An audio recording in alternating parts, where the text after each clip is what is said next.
CM Chandrababu పుట్టినరోజు సందర్భంగా అనంతపురం జిల్లా కళ్యాణదుర్గం నియోజకవర్గంలో ఎమ్మెల్యే సురేంద్రబాబు ఆధ్వర్యంలో మెగా రక్తదాన శిబిరాన్ని ఏర్పాటు చేశారు. ఈ కార్యక్రమానికి ముఖ్య అతిథిగా ఎంపీ అంబికా లక్ష్మీనారాయణ హాజరయ్యారు.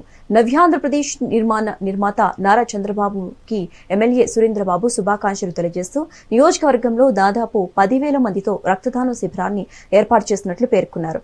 రక్తదానం చేసిన ప్రతి ఒక్కరికి తెలుగుదేశం పార్టీ అండగా ఉంటుందని, ఒక్కొక్కరికి 3 లక్షల ప్రమాద భీమాని కూడా కల్పిస్తున్నామని అన్నారు.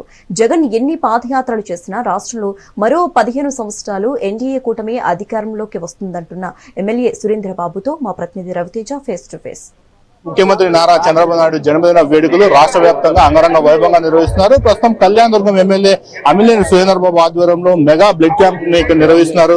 సార్ చెప్పండి, ఈ రోజు ఇంత పెద్ద ఎత్తున మెగా బ్లడ్ క్యాంప్ నిర్వహిస్తున్నారు. చంద్రబాబు పుట్టినరోజు సందర్భంగా ఏం మెసేజ్ ఇస్తారు?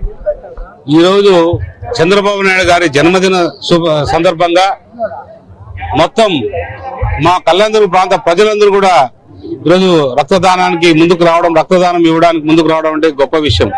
ఎందుకంటే చాలా ఈ రక్తదానం అనేది అన్ని దానాల్లో గొప్ప దానం అని చెప్పాలి. ఇలాంటి రక్తదానం మా ముఖ్యమంత్రి చంద్రబాబు నాయుడు గారు పుట్టినరోజు సందర్భంగా ఇవ్వడం నిజంగా ఈ ప్రాంత ప్రజల తరఫున, ఈ ప్రాంత ప్రజలు నన్ను ఎన్నుకున్నందుకు నేను ఆయనకి జన్మదిన శుభాకాంక్షలు తెలియజేస్తున్నా. అలాగే ఈ ప్రాంత కరువుతో కొట్టుమిట్టాడుతున్న ఈ ప్రాంతాన్ని అభివృద్ధి చేసే బాధ్యత కూడా మా ముఖ్యమంత్రి గారు తీసుకున్నారు. కాబట్టి ఆయన జన్మదినాన్ని ఈ విధంగా జరుపుకోవడం కూడా చాలా సంతోషాన్ని ఇస్తుంది. ఆయనకు స్ఫూర్తినిచ్చే విధంగా కూడా, ప్రజలు స్ఫూర్తినిచ్చే విధంగా ఈ గొప్ప కార్యక్రమం చేస్తున్నాం. ఇలాంటి గొప్ప కార్యక్రమానికి మా నాయకులు, ప్రజలు, అలాగే ముఖ్యంగా అధికారులు కూడా సహకరించారు. ప్రతి ఒక్క అధికారులు ఉదయం 6:30 గంటలకే అందరూ వచ్చి కూడా ఈ బ్లడ్ డొనేషన్ క్యాంప్ ప్రారంభించారు. అంటే ఒక 6:30 గంటల కంటే మనం ఇంట్లో కూడా లేసే సందర్భాలు కాదు.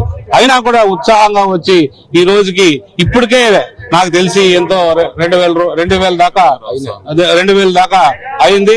సాయంత్రానికి 8,000 దాకా అవుతుందనేది సంకల్పం. ఇది చాలా ప్రజలకు కూడా ఉపయోగపడుతుందని.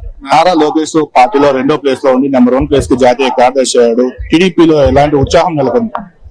నారా లోకేష్ బాబు గారు నిజంగా ఉత్సాహాన్ని రెండింతలుగా నింపారు.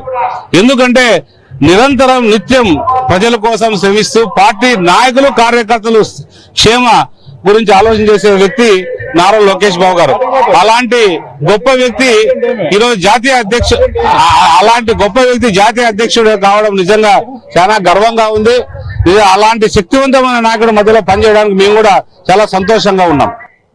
కళ్యాణదుర్గం నియోజకవర్గంలో ఎక్కువగా రైతాంగం మీద ఆధారపడుతుంది. అయితే ఇక్కడ పరిశ్రమలు వస్తే ఎంతో మంది చదువుకున్న యువత కూడా ఇక్కడ ఉన్నారు. అంటే బయటకు వెళ్లకుండా యువతకు ఇక్కడే ఉపాధి అవకాశాలు కల్పించే విధంగా మీరు ఎలాంటి చర్యలు తీసుకున్నారు?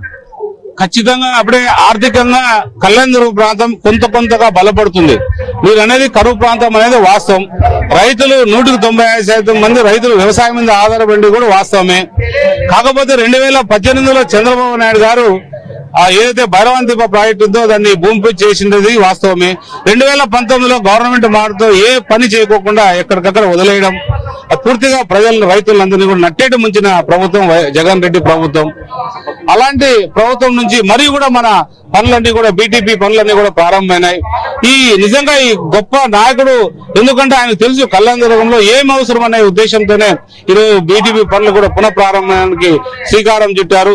త్వరగా పూర్తి అయిన తర్వాత కూడా ఇది ఎన్టీ రామారావు పేరు పెట్టాలా, చంద్రబాబు నాయుడు గారి పేరు పెట్టాలనేది మొత్తం అందరూ కూడా మా దృష్టికి తీసుకెళ్లి, వాళ్ళ దృష్టికి తీసుకెళ్లి, పార్టీ దృష్టికి తీసుకెళ్లి ఏదో రకంగా, ఎందుకంటే ఈ ప్రాంతం మీద ప్రేమ ఉన్న వ్యక్తులు కూడా వాళ్ళే అని ఖచ్చితంగా చెప్పాలి.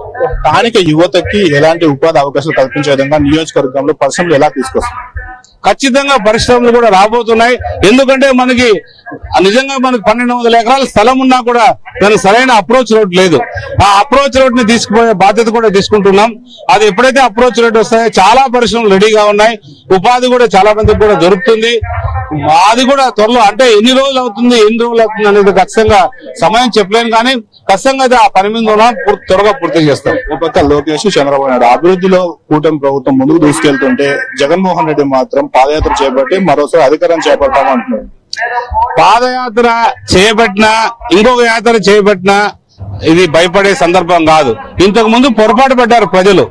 ఏదో పాదయాత్ర చేసి ఏదో చంద్రబాబు లేని ఈ రకరకాల మీడియాల ద్వారా దుష్ప్రచారం చేసి అధికారంలోకి వచ్చారు.